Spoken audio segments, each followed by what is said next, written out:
투자자들에게 갓건영이라는 닉네임으로 불리는 글로벌 경제 분석의 1인자 오건영 컨설턴트입니다. 안녕하세요. 네, 안녕하세요. 반갑습니다. 아,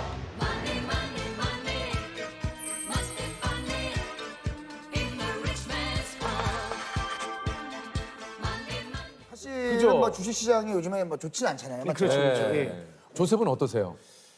뭐 어떤 부분에 대해서 말씀드릴까요? 전체적으로 좀 안 좋은 것 같네요. 예, 저는 뭐 네. 현재 지금 그냥 번지 점프라고 봐주시면 돼요. 예. 그 번지 점프도 줄 없이 뛰었다고 봐주시면 돼요. 뭔지 아시죠? 꼭 좋은 일이 일어났다. 아, 그런데 이제 국내에서는 금융 위기급 물가 대란이 온다. 네. 이게 뭐 요즘 그 언론에서도 계속 뭐 스태그플레이션, 뭐 인플레이션, 뭐 얘기가 굉장히 많아요. 네네네. 이게 좀 전체적인 상황에 대해서 좀 얘기를 해주시죠. 지금 아니, 뭡니까 이게? 이게 굉장히 많이 나오는 얘기 중에 핵심은 결국에는 인플레이션입니다. 인플레이션. 인플레이션이 왜 화두가 되느냐? 40년 만에 인플레이션이거든요. 그러니까 사람들이 여태까지 만나지 못했던 괴물을 40년 만에 만나니까 너무 당혹스러운 거죠. 지금 이야기에 훅 네. 빠지는데 일단 인플레이션부터 좀 설명을 해주세요. 네, 인플레이션이요. 이게 뭐 저희가 알기로는 물가 상승이다 네, 알고 있는데 네. 인플레이션이 발생하면 어떤 일이 발생을 하는 거예요? 일단 첫 번째 쫙 보시면 인플레이션이라는 건 우리가 이제 물가가 상승한다라고 해석할 수도 있지만 이걸 뒤집어 말하면 화폐 가치가 하락한다고 할 수도 있어요. 예를 들어서 맞다. 제가 갖고 있는 이 시계가 예를 들어서 10,000원짜리다라고 한번 가정을 해볼게요. 네네네. 10,000원짜리인데 이게 10만 원이 되면 우리는 물가가 올랐다라고 하잖아요. 물가가 오르죠. 엄청나게 비싸졌으니까. 그렇죠. 근데 이거 뒤집어 말하면 원래는 10,000개의 원화가 있으면 이 시계를 살 수 있었는데 네네. 이제는 10만 개의 원화가 있어야 이 시계를 살 수 있죠. 화폐 가치가 떨어지는 그렇죠. 화폐 가치가 떨어졌다는 거죠. 네네네. 거예요. 야, 뭐 잠깐 들었지만 뭐 거의 뭐 똘똘이 박사님이에요. 똘똘이 박사님. 감사합니다. 예? 이게 10,000원이었어요. 10만 원이 되면 어떻게 됐어요? 야, 굉장히 그 보시는 시청자 여러분들께서도 아주 쉽게 굉장히 또 설득력 있게 이야기를. 그렇죠. 정말 쉽게 설명해 주셨어요. 근데 이제 여기서 네. 이게 화폐 가치가 너무 빠르게 하락을 했을 때 나타나는 가장 큰 문제점 중에 하나가 이 인플레이션은 소리 없는 도둑이에요. 소리 없는 도둑이다. 예를 들어서 제가 주머니에 현찰로 100만 원을 꽂고 다니면 네. 와 이거 많이 갖고 다니는 거잖아요. 그렇죠. 돈 많은 거잖아요. 많은 거죠. 근데 문제는 뭐냐면 인플레이션이 거대하게 찾아와가지고 과자 한 봉지가 100만 원이 되는 겁니다. 그러면 아무 말도 없었는데 제 100만 원의 가치가 확 휴지 조각이 돼버리는 거잖아요. 이게 뭐지? 이 느낌이 되는 거잖아요. 그래서 결국에는 현금을 버는 근로자들의 어떤 생활 환경 이런 것들이 굉장히 어려워질 수 있고요. 요즘 이거에 더불어서 스태그플레이션이라는 얘기가 나옵니다. 이게 이거는 뭡니까? 이제 스태그플레이션이라는 게 뭐냐면은 보통 이제 국가 경제가 성장을 하면 사람들이 돈을 많이 버니까 소득이 생기잖아요. 네. 그럼 이제 수요가 늘어나요. 물건을 막 사요. 그럼 물가가 올라요. 네. 그러면 성장이 나오면 물가가 올라요. 보통. 네, 근데 그쵸. 이러다가 물가가 너무 많이 오르고 하면은 성장이 박살나거든요. 돈이 없어 이러면서 그럼 이제 성장이 위축이 돼요.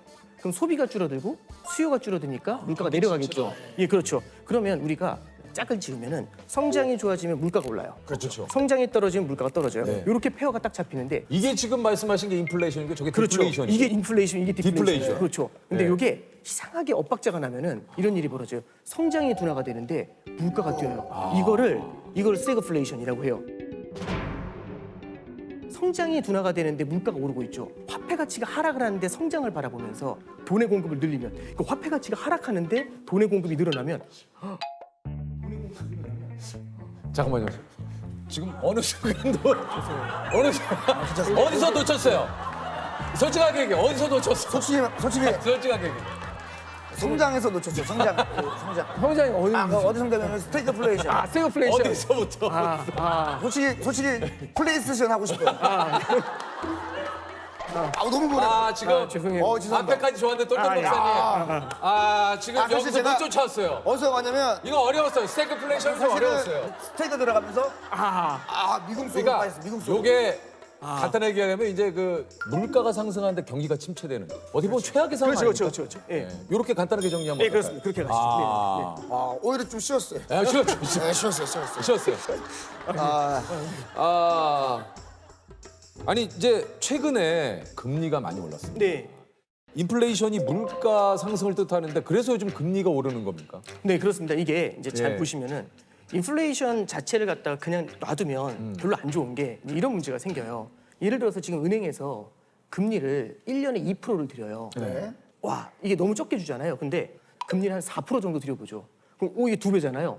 이거 대박이다 이렇게 은행으로 가야죠. 그렇죠, 은행으로 가야죠. 근데 문제는 뭐냐면 만약 물가가 10%씩 오르면 그럼 이 정기예금 하면 안 되잖아요. 안 되죠. 그렇죠. 정기예금을 안 하고 물건을 사야겠죠. 그렇죠. 물건 언제까지 사야 되냐면 물가가 오르기 전에 사야 되겠죠. 그러면 미래에 살 걸 현재로 땡겨가지고 더 사요.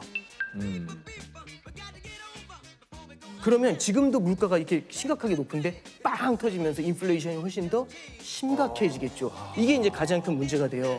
그래서 이런 걸 해결하는 방법은 뭐냐면 4% 앞에다 일자를 붙이면 14가 되죠. 네, 그러면 이제 이쪽으로 안 넘어가겠죠. 그렇죠, 물건 그렇죠. 사려고. 그래서 기본적인 컨셉은 뭐냐면은 물가가 너무 세게 올라가면 이 세게 올라가는 물가를 제압하기 위해서 금리를 끌어올리는. 그래서 요즘 보면은 한국은행에서 기준금리를 인상한다. 이런 얘기가 나오는 이유가 이제 이런 데 있는 겁니다. 요거 한번 좀 본격적으로 한번 여쭤보도록 하겠습니다. 주식 이야기를 안 할 수가 없어요. 사실 지금 예. 약간 이제 금리 이야기나 이런 거 할 때 또 이렇게 계셨다가 주식 이야기 나도 모르게 그렇게 된다니까. 전문가님이 종목을 알려드리는 게 아니에요. 네, 종목을 알려드리는 게 근데 아닙니다. 그만큼 네. 다시 또 이야기에 또 쫑긋 이게 어쩔 수 없거든요. 이게 시장이 워낙에 불확실성이 너무 커요. 불확실성이 저변에 깔려 있잖아요. 이렇게 됐었을 때는 추세적인 상승이나 이런 게 나타나기가 쉽지가 않아요. 최근 같은 경우가 참 답 없는 얘기들이 많이 나오는 이유 중에 하나가 첫 번째는 러시아 우크라이나 사태.